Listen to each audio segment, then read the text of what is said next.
Let me talk about tariffs now. The high tariff rates, highest since the Depression era, right? With the revised Liberation Day tariffs, 90-plus countries. Another big story today as they officially take effect, and they're adjusted from the original reciprocal tariffs rolled out 2nd of April.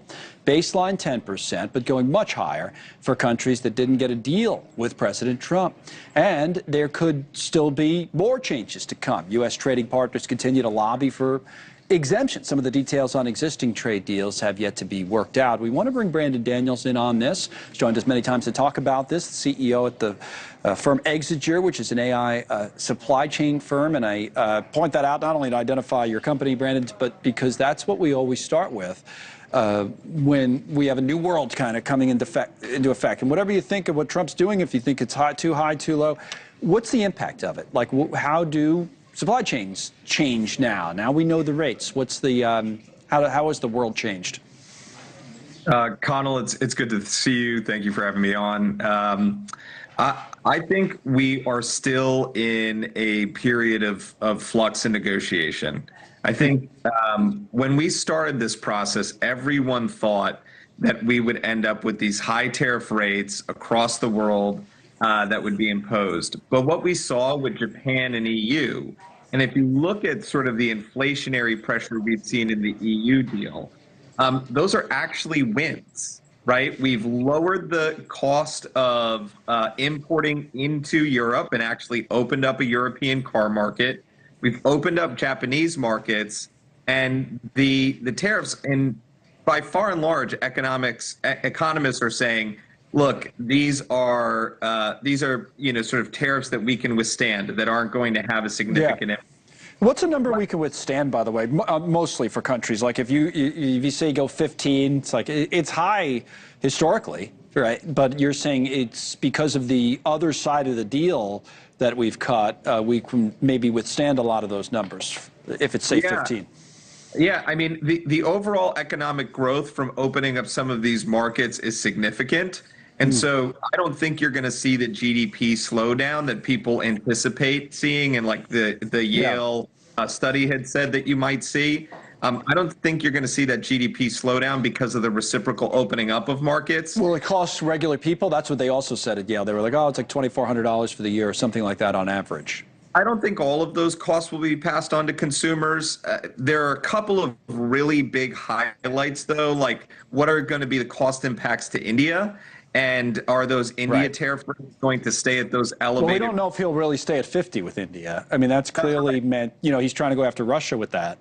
So, and that kind of brings up a larger question for someone like you. The first question I asked, I think it's interesting that you went right to saying, well, we're still kind of in a negotiation period. Of course, Trump started all this off, no exemptions and all that, but now there are a number of them, like the Apple, like the semiconductors. You invest all the money like Apple did, don't worry about those chip tariffs, and there's more of that. So for people you deal with, like on the company level, is it still wait and see, or will they hold off on like redoing their business or reworking supply chains and that kind of thing? So I think people are starting to rework supply chains, and specifically in high-end technology, you actually have the ability to rework those supply chains. A lot of the global advanced semiconductor manufacturing move to the United States or sits in allied countries or is subject to these modifications. So that incentive works, in other words, like what Trump's doing there, right? So he's bringing it back. So if you're like Taiwan Semiconductor, huge company, so you go, instead of making those little chips in Taiwan, you make them in Arizona. So it's still the same company, but now they're American-made chips. So that you think is working, and that is a supply chain change. It is working, and the global demand is significant enough to consume both, chipsets. And the level of automation and artificial intelligence that we're seeing in supply chain, like with companies like ours, that is making it so that these, new sites can be cost effective. I mean, you and I spoke about this at the beginning of this tariff strategy.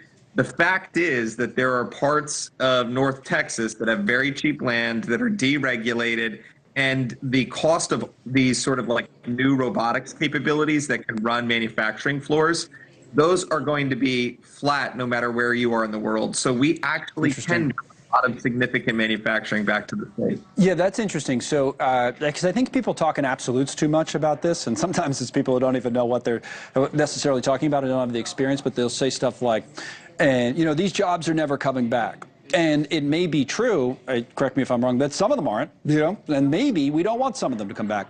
But your point is it's not a true across the board, and because the world has changed and because of AI and all this type of stuff. So it's a little more complicated than, to me at least, from listening to you, than to just say, to broad brush the whole thing.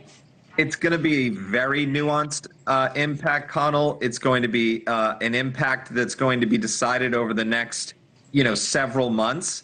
And not to mention, we are collecting huge tariff revenues in the meantime, right? I mean, we have hundreds of millions of dollars that are coming into the United States.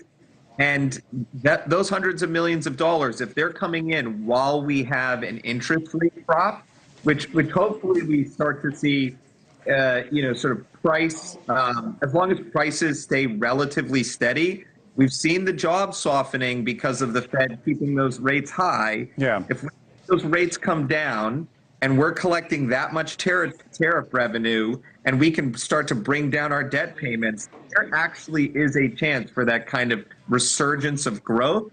And a lot of that private equity capital, there's like $3 trillion sitting on the sidelines right now, actually pouring back into our global economy and revitalizing not just the United States, but I'd say our allies too. Hey, that's the positive scenario, and we like positive scenarios. Outlined well. Thank you, Brandon. It's always good to have you on.